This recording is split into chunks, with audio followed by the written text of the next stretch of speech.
अग्निपुराण 157वां अध्याय मरण, शौच तथा पिंडदान तथा दाह संस्कार की कालिका का कर्तव्य का कथन। अब पुष्कर कहते हैं, अब मैं प्रेत शुद्धि तथा श्रुति का शुद्धि का वर्णन करूंगा। सापंडी अर्थात मूल पुरुष 7वीं पीढ़ी तक के संतानों में मरण शौच 10 दिन का रहता है। जना शौच भी इतने दिन का रहता है। परशुराम जी, यह ब्राह्मणों के लिए शौच के लिए बतलाई गई है। क्षत्रिय 12 दिनों में, वैश्य 15 दिनों में, शूद्र 1 मास तक के शुद्ध होता है। शूद्र के लिए कहा गया है कि अनुलोमज अर्थात जिसका जन्म उच्च जातीय या सजा जातीय पिता से हुआ है, उसका स्वामी उसके घर में जितने दिन का अशौच लगता है उतने सेवक के उतने दिनों का लगता है। क्षत्रिय वैश्य शूद्रों को जनशौच 10 दिन का होता है। परशुराम जी, ब्राह्मण क्षत्रिय वैश्य शूद्र क्रम से शुद्ध होते हैं। किसी किसी के वैश्य शूद्र और जनशौच की निवृत्ति 15 दिनों में होती है। यदि बालक दांत निकलने से पहले मर जाए तो उसके जनशौच की शुद्धि सगम मानी गई है। दांत निकलने के बाद चूड़ाकरण पहले तक के मृत्यु 1 रात का अशौच होता है। यज्ञोपति पहले दिन का 3 रात का, उसके बाद 10 रात का अशौच बताया गया है। 3 वर्ष के कम का शूद्र बालक यदि मृत्यु को प्राप्त होता है 5 दिनों के बाद अशौच निवृत्ति होती है। 3 वर्ष के बाद मृत्यु होने पर 12 दिनों के बाद शुद्धि होती है और 6 वर्ष के व्यतीत होने पर उसके पश्चात मरण अशौच मास के निवृत्त होता है। कन्याओं का जिनका मुंडन नहीं हुआ है वो मरणाशौच शुद्धि रात होने वाली मानी गई है। मुंडन हो चुका है, मृत्यु के पश्चात वो बंधु बांधव और 3 दिन के शुद्ध होते हैं। जिन कन्याओं का विवाह हो चुका है उनके अशौच पितृकुल में नहीं प्राप्त होता है। जो स्त्रियां पिता के घर में संतान जन्म लेती है उसके जनशौच में शुद्धि 1 रात की होती है, किंतु स्वयं सूती का 10 दिन की शुद्ध होती है। इससे पहले वह विवाहित कन्या पिता के घर में मृत्यु प्राप्त हो जाए तो उसके बांधव दिन रात का शुद्ध हो जाते हैं। असमान अशौच पहले दिन निवृत्त करनी चाहिए, असामान्य शौच बाद में। और धर्मराज के वचन के परदेश रहने वाला पुरुष यदि अपने किसी कुल के जन्म या मरण होने का समाचार सुने तो 10 रात में जितना शेष हो उतने समय तक अशौच लगता है। यदि 10 दिन के होने पर उसे समाचार का ज्ञान हो तो उसके 3 रात का अशौच रहता है। यदि 1 वर्ष व्यतीत होने के उपयुक्त बातें जानकारी हो तो केवल स्नान मात्र से ही शुद्धि हो जाती है। नाना प्रकार के आश्चर्य मरने के बाद 3 रात का अशौच रहता है।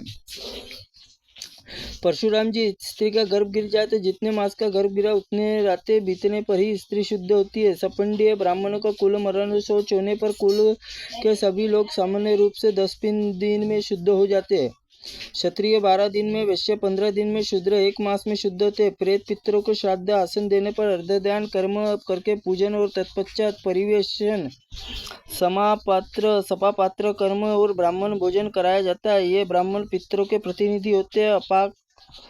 अपात्र कर्म ब्राह्मणों के प्रत्यक्ष भोजन नहीं होता। ये पितर सूक्ष्म के अन्न से ग्रहण करते हैं।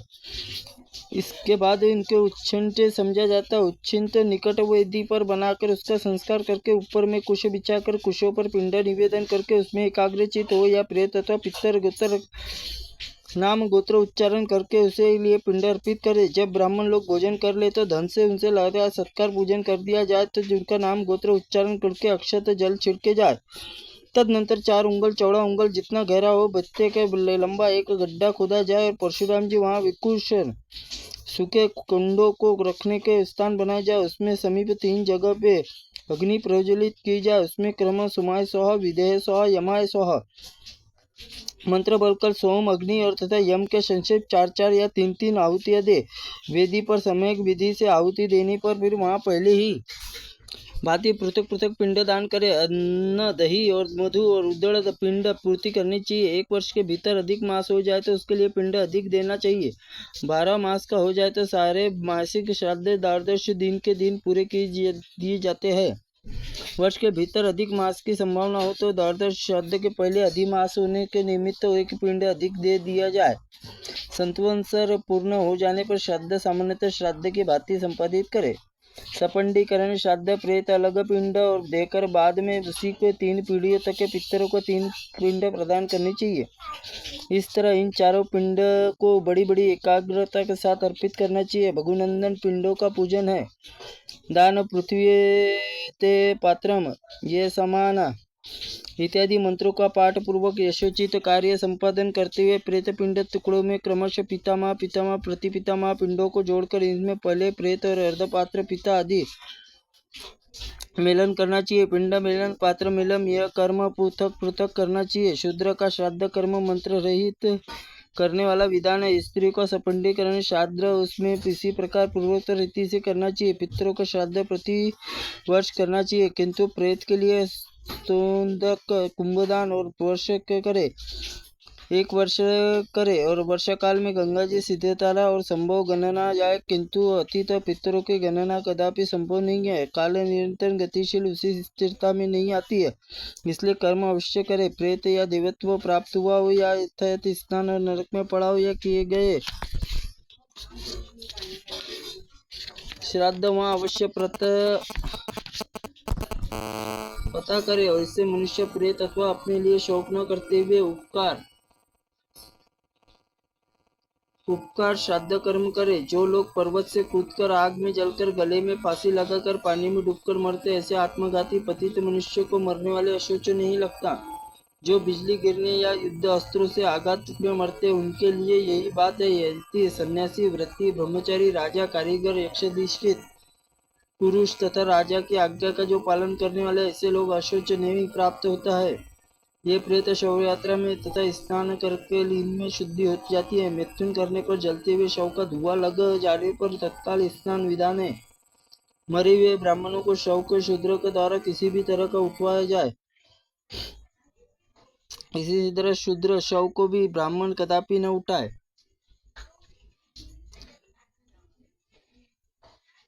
वैसा ही करने पर दोनों को दोष लगता है। अनाथ ब्राह्मण ने शव को ढोते हुए अंत्येष्टि कर्म के लिए जाने पर मनुष्य स्वर्गलोक का भागी होता है।